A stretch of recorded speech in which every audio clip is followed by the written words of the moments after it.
AITA because I kicked my parents out of the house they sold me? My parents retired 5 years ago and moved back to South America.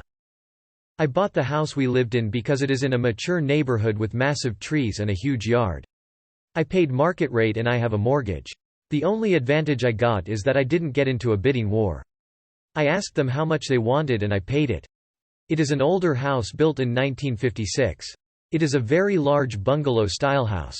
I have spent the last couple of years turning the basement into a rental suite so I could pay off my mortgage faster and later on have a place for my kid, when I have them, can learn to be independent when they are old enough.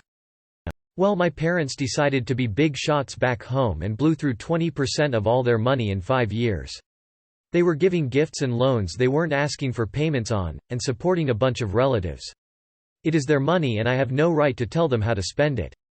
They both have pensions and investments that mean that they aren't going to be poor or anything. They just can't keep living like they are if they want to act rich. So they moved back here to Canada. They asked me if they could move in with me for a while. I said yes because I love my folks. I can afford to not rent it out. So I got the suite ready for them. I picked them up at the airport and took them home.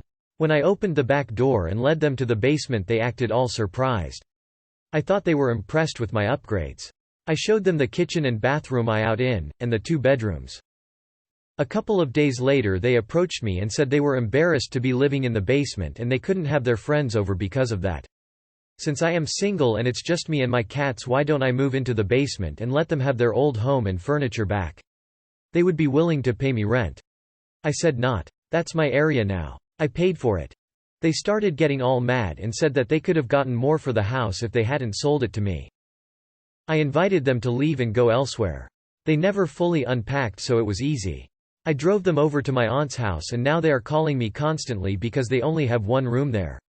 It is a huge house and it is just the 3 of them, but my aunt won't let them use the guest suite. It is for when my cousins or her mom visit, which is quite often. Now my siblings and parents and family are calling me and begging or ordering me to take them back. I don't think I should have to after being disrespected in my house. AITA?